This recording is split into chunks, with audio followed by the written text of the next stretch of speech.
Machiavel n'a jamais dit qu'il fallait courir après le pouvoir. Il a compris, froidement, que le véritable pouvoir appartient à celui qui se gouverne d'abord lui-même. Alors pose-toi une seule question. As-tu pris le temps de te structurer? Ou laisses-tu tes pensées t'arracher à chaque instant? Ici commence un voyage sans retour, une plongée dans l'ordre intérieur, là où tout recommence. Car celui qui s'organise devient imprévisible.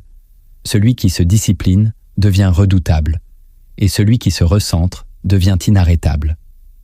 Écris en commentaire « Je reprends le pouvoir sur mon chaos intérieur ».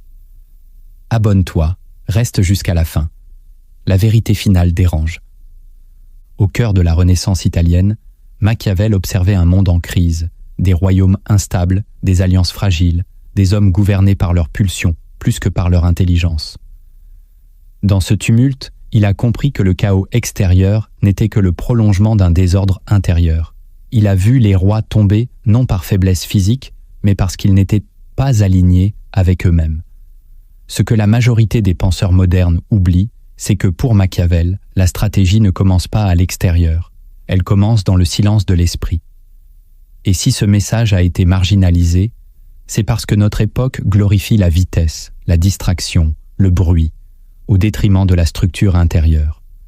Pourtant, chaque époque en ruine porte en elle la nostalgie d'un ordre perdu. Et c'est dans ce vide que renaît la vérité. L'organisation de soi est la première conquête d'un esprit souverain. Il ne suffit pas de vouloir reprendre le contrôle de sa vie. Il faut comprendre que tout commence dans l'invisible. Derrière chaque action forte se cache une structure intérieure. Machiavel l'avait compris. Gouverner le monde exige d'abord de bâtir en soi une architecture mentale solide, froide, implacable. Voici les 7 fondations invisibles que tu dois ériger. La première architecture mentale invisible que tu dois bâtir, c'est celle du contrôle de ton attention. Tant que ton esprit obéit à tout ce qu'il appelle, tu n'es pas un être libre. Tu es une marionnette suspendue au fil de 1000 stimulations. Notifications, pensées parasites, anxiété de performance, comparaison permanente. Tout conspire pour fragmenter ton esprit. Machiavel savait que l'attention est la première monnaie du pouvoir. Ce que tu regardes te façonne. Ce que tu tolères t'envahit. Et ce que tu laisses entrer finit par te dominer.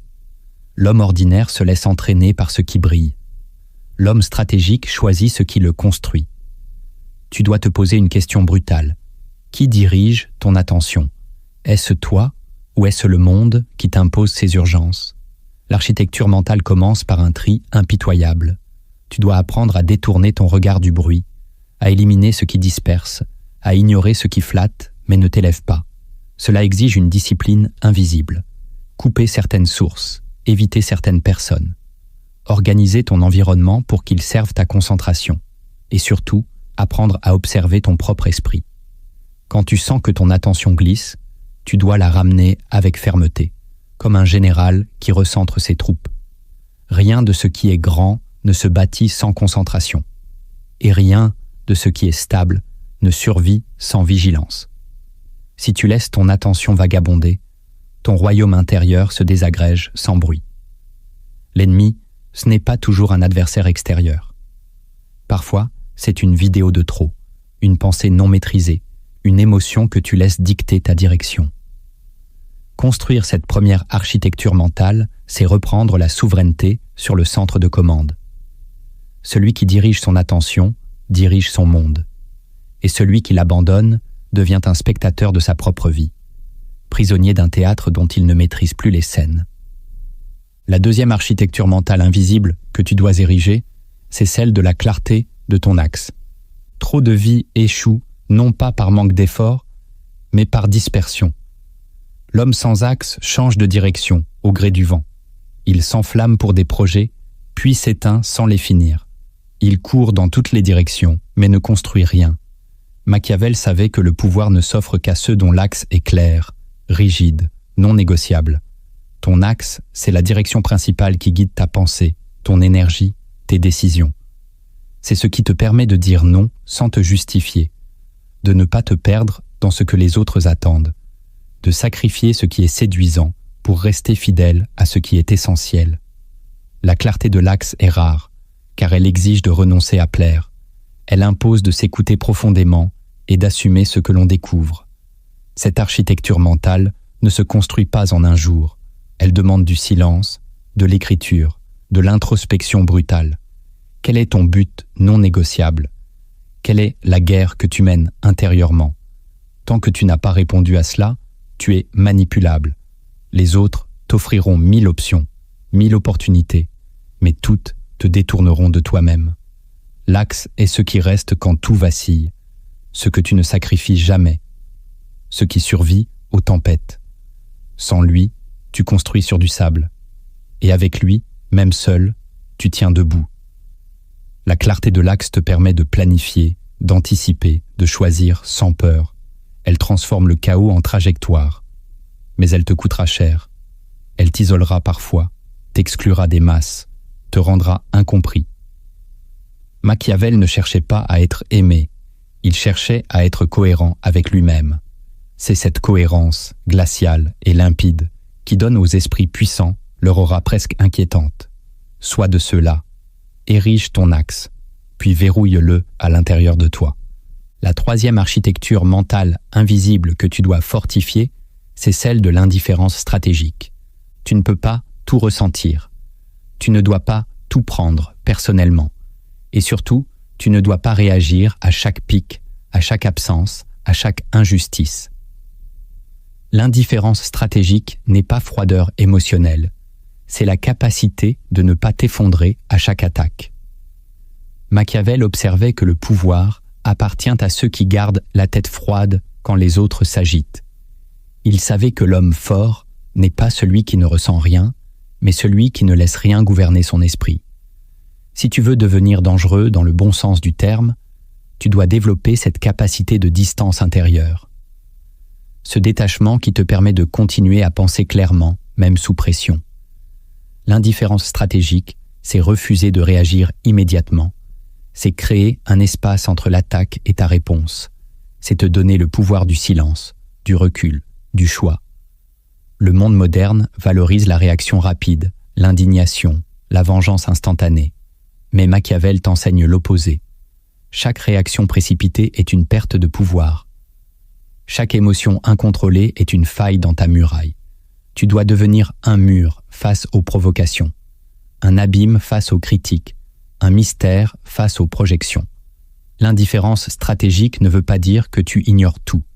Elle signifie que tu choisis ce qui mérite ton énergie et que tu refuses de t'abaisser à répondre à ce qui ne construit pas ton royaume intérieur. En cultivant cette posture, tu deviendras insaisissable. On ne saura jamais si tu souffres, si tu doutes, si tu calcules.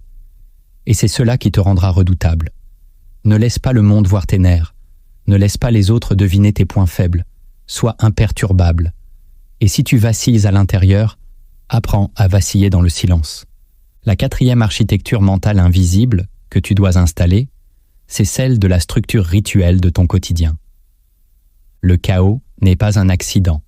Il est le fruit d'une absence de structure. Tu ne changeras pas ta vie par des élans ponctuels de motivation. Tu la changeras en installant un ordre sacré dans tes journées, un enchaînement de rituels simples, froids, précis, que tu exécutes même quand tu n'en as pas envie. Machiavel aurait méprisé l'idée moderne d'inspiration. Ce qu'il respectait, c'était la discipline. Non pas celle qu'on affiche, mais celle qui se répète quand personne ne regarde. Construire une architecture mentale durable, c'est installer un rituel le matin qui prépare ton esprit à la guerre. Un rituel de clôture le soir qui te ramène au calme. Des temps de silence, des temps d'écriture, des espaces sans téléphone, des heures fixes pour ce qui t'élève. Rien de tout cela n'est spectaculaire, mais c'est cette invisibilité qui rend la structure indestructible. Tu dois décider une fois, puis répéter 1000 fois, sans te poser la question de l'envie. C'est ainsi que tu forges un mental, que tu programmes ton cerveau pour l'endurance, la lucidité, la hauteur. Ton ennemi, c'est la journée improvisée, le réveil sans direction, la navigation sans cap. À chaque fois que tu laisses ta journée être dictée par le hasard ou par les autres, tu t'affaiblis. Ton rituel, même simple, est ton bouclier. Il est ce qui résiste quand tout s'effondre. Machiavel le dirait autrement. Celui qui ne gouverne pas sa journée sera gouverné par celle des autres. Ta liberté commence dans ce que tu répètes, pas dans ce que tu ressens. La 5e architecture mentale invisible que tu dois activer, c'est celle de la hiérarchisation impitoyable. Tout ne se vaut pas. Tout ne mérite pas ta présence, ton énergie, ton temps. Le chaos mental naît de l'égalisation des priorités. Tu veux tout faire, tout savoir, tout ressentir, tout réussir, et tu t'effondres sous le poids de cette ambition sans ordre. Machiavel aurait souri face à cette erreur moderne. Il savait que le stratège choisit, tranche, élimine. Hiérarchiser, c'est comprendre que chaque oui contient 1000 non, et que ta puissance ne vient pas de tout ce que tu fais, mais de ce que tu refuses de faire. Tu dois apprendre à classer sans émotion. Ce qui est urgent n'est pas forcément important. Ce qui est bruyant n'est pas toujours profond. Et ce qui est flatteur peut être une perte de temps. La hiérarchisation impitoyable commence par une question. Qu'est-ce qui me rapproche de mon axe et qu'est-ce qui m'en éloigne? Tout ce qui t'éloigne, même un peu, doit être réduit, contourné ou supprimé. Ce choix n'est pas cruel, il est vital. Plus tu avances, plus tu dois sacrifier. Plus tu veux la clarté, plus tu dois éliminer le superflu. Tu n'es pas censé tout vivre, tu es censé aller au bout de ce que tu es. Le reste est distraction, le reste est poison doux. Hiérarchiser, c'est mettre en place une structure qui te rappelle ce qui est prioritaire, même quand tu oublies. C'est auto-programmer pour résister à l'urgent et rester fidèle à l'essentiel. Cette architecture mentale te donne une force rare, celle de dire non sans culpabilité, de déléguer sans honte, d'ignorer sans trembler. Celui qui ne hiérarchise pas subit. Celui qui hiérarchise devient rare, et ce qui est rare devient précieux. La 6e architecture mentale invisible que tu dois construire, c'est celle du langage intérieur dirigé. Ce que tu te répètes façonne ce que tu acceptes, et ce que tu acceptes définit ce que tu vis. La plupart des gens laissent leur voix intérieure devenir une rumeur incontrôlée, un bruit de fond parasité par les échecs, les comparaisons, les humiliations passées. Or, ton ennemi le plus coriace n'est pas à l'extérieur. C'est ce murmure intérieur qui t'éloigne de toi-même, qui te fait douter au moment crucial, qui sabote ta lucidité en pleine prise de décision. Machiavel aurait compris ce piège.